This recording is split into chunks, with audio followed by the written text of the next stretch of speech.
c'est pas un format d'atelier qui va faire fonctionner l'amélioration continue. Aujourd'hui, je vous donne mon secret pour faire vraiment progresser la performance d'une équipe.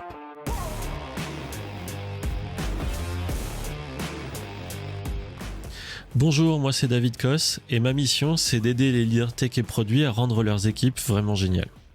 Alors dans cette vidéo, aujourd'hui on va parler de 3 choses. Premièrement, je vais vous expliquer ce qu'est l'amélioration continue, si jamais vous ne connaissez pas encore très bien ce concept. Ensuite, je vais vous donner mon secret pour structurer l'amélioration continue en vous aidant d'un canvas que je vais vous fournir. Et enfin, je vais vous aider à analyser, à faire progresser une équipe qui est un peu dysfonctionnelle. Cette vidéo est chapitrée, alors n'hésitez pas à vous en servir pour aller directement là où ça vous intéresse. Alors c'est quoi l'amélioration continue ? Tout simplement, c'est la capacité d'une équipe à prendre du recul sur elle-même, à s'interroger sur le fait qu'elle est une bonne équipe ou pas, et à être capable de protéger ce qui marche bien et à faire évoluer ce qui marche moins bien. Dans des approches agiles comme Scrum, vous avez un rituel spécifique, la rétrospective, qui est proposé pour ça. Mais l'important, c'est pas le rituel, c'est pas le format que vous utilisez, c'est effectivement que votre équipe progresse et s'améliore régulièrement. Si vous voulez en savoir plus sur les bases pour mener une rétrospective, je vous invite à aller voir par exemple la vidéo sur Scrum Life qui est très bien faite pour ça. Coucou Jean-Pierre. Le problème que j'ai souvent rencontré, c'est que même en faisant des rétrospectives, beaucoup d'équipes n'arrivent pas à s'améliorer. Et c'est pour ça que je vais vous expliquer ce qui est selon moi le secret qui fait vraiment la différence pour passer d'une équipe qui fait des rétros et s'améliore au mieux de manière un peu marginale à une équipe qui fait des rétrospectives et qui crante vraiment des gains de performance régulièrement. Pour s'améliorer réellement, une équipe doit se concentrer sur ses résultats. Ça paraît tout bête comme ça, mais c'est déjà quelque chose que la plupart ne font pas. Si elle est fonctionnelle, une équipe doit pouvoir définir quelles sont ses métriques de performance ou ses autres critères qu'elle a envie d'améliorer dans le temps, de s'aligner vraiment dessus en équipe, de les transformer en indicateurs et de suivre ces indicateurs en les mesurant, en les analysant et en réfléchissant régulièrement sur la façon de les faire progresser. Il y a un adage qui dit on ne peut améliorer réellement que ce qu'on mesure. Ça peut paraître un peu mécanique, mais c'est ce que j'ai vraiment vérifié sur le terrain en accompagnant plus d'une trentaine d'équipes ces 15 dernières années. Avant d'aller plus loin, je vous rappelle de penser à vous abonner et activer la cloche. C'est la principale métrique de succès en ce qui me concerne. Pour vous aider à définir et suivre vos métriques de performance, je vous propose un canevas qui va vous permettre de vous poser les bonnes questions et de suivre tout ça dans le temps. Commençons par passer en revue les différentes parties du canevas. Le nom et la définition, c'est évidemment un titre que vous donnez à cette métrique. L'idée, c'est que tout le monde comprenne de quoi on parle. Et la définition, ça peut être un peu plus touchy. C'est surtout comment vous avez construit cette métrique. Des fois, il peut y avoir des métriques un peu compliquées, donc c'est intéressant de définir vraiment qu'est-ce qu'on mesure. Les parties valeurs actuelles et objectifs cibles, c'est assez obvious. C'est où vous en êtes aujourd'hui et quel objectif vous vous donnez, quelle cible vous voulez atteindre. Les règles associées, ça c'est un petit peu plus touchy, mais c'est super important. L'idée c'est d'avoir défini comment vous voulez utiliser par défaut cet indicateur. Une grosse erreur quand on met en place des indicateurs, c'est de ne pas savoir comment on va s'en servir. C'est de se dire juste, ils existent, on verra bien comment on s'en sert. Ça c'est le pire, parce qu'en fait, c'est là que probablement vous allez jamais vous en servir en fait. Peut-être que vous allez les regarder, de temps en temps vous allez vous dire, ah ouais, il y a un chiffre. Donc pour éviter ça, l'idée c'est dès le départ de vous donner quelques règles de fonctionnement de base. Ces règles, ça peut être de dire que dès qu'il y a un certain niveau par exemple atteint sur l'indicateur, alors il y a telle action qui doit être entreprise. On verra tout à l'heure un exemple beaucoup plus concret. Le reste du canevas concerne l'amélioration de l'indicateur en lui-même. Quelles actions vous avez identifiées éventuellement pour l'améliorer ? À quel point c'est une priorité aujourd'hui d'améliorer cet indicateur pour vous ? Qui est leader sur cet indicateur et sur son amélioration, et à quelle échéance vous avez éventuellement prévu de le faire bouger. L'idée d'avoir un canevas, c'est que ça permet d'avoir un support aussi qui permet de rendre ces informations beaucoup plus transparentes dans l'équipe et à l'extérieur de l'équipe, et qui vous permet d'avoir des super discussions autour. Alors en guise d'exemple, je vais vous raconter l'histoire d'un cas réel où je l'ai utilisé avec une équipe.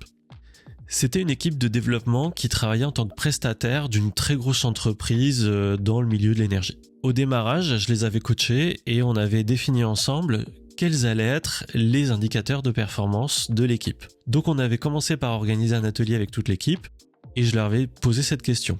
D'après vous, à quoi ça tient que vous soyez une bonne équipe ? Comment vous allez vous en rendre compte ? Comment vous allez l'observer ? Et surtout, qu'est-ce que vous allez vouloir faire progresser dans le temps pour vous améliorer ? Ça a donné lieu à une discussion géniale. La première chose qu'a sorti l'équipe, c'était qu'elle voulait améliorer évidemment la satisfaction client. En l'occurrence, il s'agissait pour elle de son client direct, c'est-à-dire la très grosse entreprise qui lui commandait le développement d'un logiciel. Concernant cette métrique, le nom c'était la satisfaction client. Et par contre, la définition était déjà un peu touchy. Parce que la satisfaction d'un client, c'est assez compliqué à mesurer. Dans ce cas-là, le choix de l'équipe, ça a été de définir qu'elle voulait simplement avoir des feedbacks de son client. Donc l'idée, c'était d'avoir un indicateur plutôt qualitatif ici, et pas une mesure en tant que telle. Et donc ce qu'elle voulait, c'était avoir des verbatims régulièrement de son client pour apprécier si son client est content ou pas. C'était ça la métrique pour eux, c'était ça l'indicateur. Pour ça, l'équipe avait choisi d'afficher au mur la liste de tous les derniers retours qu'avait fait son client. Donc vous voyez, c'est pas forcément toujours que des chiffres. L'idée, c'est que ça soit quand même quelque chose de factuel, quelque chose d'observable. C'est dire si c'était important pour l'équipe de choisir d'avoir les retours de son client devant le nez en permanence dans le bureau. Au moment où l'atelier a été fait, il y avait déjà des premiers verbatims et le feedback du client était bon. L'objectif cible, c'était de passer de bon à « il nous kiffe ». L'équipe voulait vraiment que son client soit hyper satisfait de ce qu'elle faisait.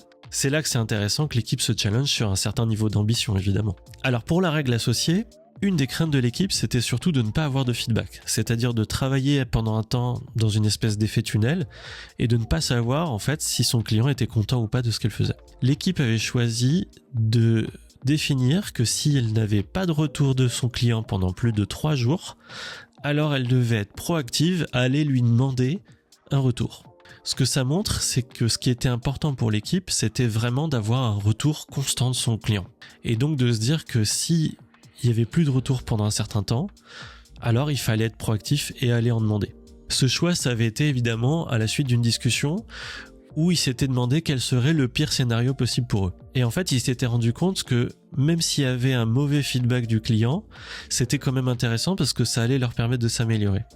Et ils s'étaient rendu compte que ce qui était encore pire pour eux, c'était que s'il n'y avait pas de retour du tout, là, il y avait un gros risque en fait que la relation se détériore. Je le rappelle, c'était un choix assez particulier de cette équipe de faire ça.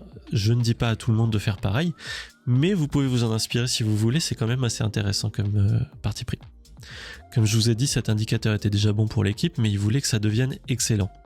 Pour ça, ils avaient défini un plan d'action qui était de systématiquement répondre à toutes les demandes du client en moins de 24 heures.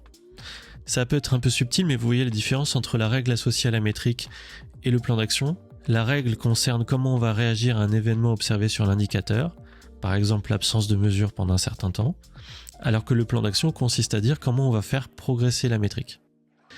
L'équipe a considéré, et ça s'est confirmé, qu'être extrêmement réactif par rapport au client allait améliorer la satisfaction. La priorisation était haute parce que l'équipe considérait que c'était quelque chose de critique pour eux, ce qui est assez classique pour un prestataire. Le responsable, c'était toute personne qui reçoit une demande client. Et pour l'échéance, l'équipe avait choisi de faire un bilan au bout d'un mois pour voir si ça valait la peine d'avoir autant de réactivité. Pour l'anecdote, ça a très bien fonctionné pour cette équipe, puisqu'elle a même reçu un prix décerné au meilleur prestataire par l'entreprise qui était son client à l'époque. Comme n'importe quel Canva, une fois que vous l'avez initié, l'important c'est de le revoir régulièrement ou alors de l'afficher tout simplement. Ce qui fait l'intérêt de cette démarche, c'est qu'elle est très simple et qu'elle permet à l'équipe de se focaliser sur 1 ou 2 indicateurs maximum à la fois qu'elle a vraiment envie de faire progresser. Mon conseil, si vous faites des rétrospectives, c'est de commencer chaque session par revoir l'indicateur ou les indicateurs que vous avez décidé de suivre et évidemment où en est le plan d'action, est-ce que les actions sont réellement menées et de vous adapter en fonction de ça. Ensuite, si vous vous rendez compte que vous devez faire progresser cet indicateur, l'idée c'est de définir maximum 3 actions que vous allez réellement mener. D'ailleurs, pour vous en assurer, mon conseil c'est de convenir que les actions vont être prioritaires sur les autres tâches de l'équipe. Comme ça, vous allez avoir en tête que les actions doivent avoir suffisamment d'impact pour justifier d'être faites en priorité par l'équipe. Je le dirai jamais assez, mais l'important c'est pas les outils, c'est la démarche. Donc une fois que vous avez compris cette démarche, vous pouvez remplacer le Canva par un tableau Excel ou par un outil de suivi d'indicateurs. Pour moi, c'est pareil. Maintenant, on va voir ce qui peut se passer quand votre équipe n'est pas assez mature en fait pour suivre réellement des résultats de cette façon-là. C'est-à-dire que vous sentez qu'elle n'a peut-être pas la maturité pour avoir cette démarche, ou alors vous sentez que vous n'avez pas la possibilité d'avoir ce genre d'indicateur, ou que ça va être très compliqué pour l'équipe de s'aligner réellement sur ce genre d'indicateur. Tous ces éléments doivent être des signes qui peuvent vous mettre la puce à l'oreille qu'il y a quelque chose à aller travailler différemment. Quand vous êtes dans ce cas de figure, je vous conseille d'aller regarder les 5 dysfonctionnements d'une équipe de Patrick Lencioni. C'est à la base un livre dont je vous avais déjà parlé dans un épisode précédent. Il est hyper intéressant parce qu'il propose un modèle pour analyser les causes de dysfonctionnement d'une équipe. Ce modèle est représenté habituellement sous la forme d'une pyramide avec 5 dysfonctionnements typiques d'une équipe. L'auteur explique que ces dysfonctionnements apparaissent généralement en cascade. Ce sont les dysfonctionnements du bas qui apparaissent en premier et qui vont progressivement faire apparaître les dysfonctionnements des étages supérieurs. Je ne vais pas creuser ici chaque dysfonctionnement. Je vous propose plutôt de lire le livre ou à minima des articles que je vous mets en description. Ce que ça raconte basiquement, c'est que dans une équipe, le manque de confiance entraîne la peur de la confrontation, qui entraîne l'absence d'engagement, qui entraîne l'évitement des responsabilités, qui entraîne l'inattention au résultat. C'est là que vous voyez le lien avec ce que je vous racontais avant. En fait, c'est le dysfonctionnement ultime en quelque sorte pour une équipe de ne pas mesurer sa performance, de ne pas regarder l'efficacité de ce qu'elle fait. Ça peut être subtil parce qu'une équipe peut avoir l'impression de faire attention à ses résultats alors que ça n'est pas vraiment le cas. Par exemple, une équipe peut être très attentive au fait de tenir les délais qu'elle a annoncés à son client. Pour autant, quand vous creusez, c'est peut-être pas forcément ça qui va faire sa performance. Par exemple, je connais une équipe qui prenait grand soin à tenir les délais qu'elle avait annoncés. Par contre, elle faisait assez peu attention à la qualité technique de ce qu'elle produisait et à la satisfaction des utilisateurs finaux. Alors oui, dans ce cas-là, elle fait attention à certains résultats, mais pas forcément aux résultats qui sont les plus critiques pour le business, par exemple. Voilà comment je vous propose d'utiliser cette pyramide dans le cadre de l'amélioration d'une équipe. Mon conseil, c'est d'utiliser cette pyramide pour cibler ce sur quoi vous devez vous focaliser en termes d'amélioration. Si vous vous rendez compte que l'équipe, par exemple, a du mal à s'engager ou à prendre des responsabilités, c'est pas la peine d'aller regarder les métriques. Il faut déjà travailler ces aspects-là avant. Pareil, si vous vous rendez compte que l'équipe a du mal à avoir des discussions constructives et à confronter ses points de vue, ça sert à rien d'aller regarder plus haut. Et évidemment, si tout le monde se tire dans les pattes et personne ne se fait confiance, commencez par là. Avoir des discussions autour de ces sujets-là, c'est pas toujours évident. C'est là qu'en tant que leader, vous avez une responsabilité de créer les conditions pour que votre équipe puisse discuter sereinement de ces aspects-là. Les formats de rétrospective assez ludiques qu'on trouve souvent sur Internet n'aident pas, de mon expérience, à aller vraiment débloquer ce genre de situation. Un des trucs qui marche le mieux que vous pouvez essayer en tant que leader, c'est de sortir l'équipe de son cadre habituel. C'est pour ça que ce qu'on appelle les off-site, ces ateliers de 1 ou plusieurs jours en dehors du bureau, ça marche très très bien en général. Rien de tel que de prendre du temps dans un cadre un peu différent pour aider les gens à prendre du recul sur eux-mêmes. Ce que vous devez retenir absolument aujourd'hui, c'est 2 choses. Premièrement, si votre équipe est pleinement fonctionnelle, elle doit être capable de se focaliser sur ses performances. Et pour s'améliorer, elle doit les suivre activement. Pour ça, vous avez le Canva que je vous ai proposé. Si elle n'arrive pas à faire ça et qu'elle rencontre des blocages, alors il faut aller regarder des causes plus profondes. Et vous avez les 5 dysfonctionnements et la pyramide de Lencioni pour vous aider à ça. Comme toujours, je suis hyper friand de vos retours. N'hésitez pas à me mettre des commentaires pour me dire si vous avez déjà expérimenté ce genre d'outil et ce que vous en pensez. C'est tout pour aujourd'hui et évidemment, n'oubliez pas de vous abonner. À bientôt, ciao!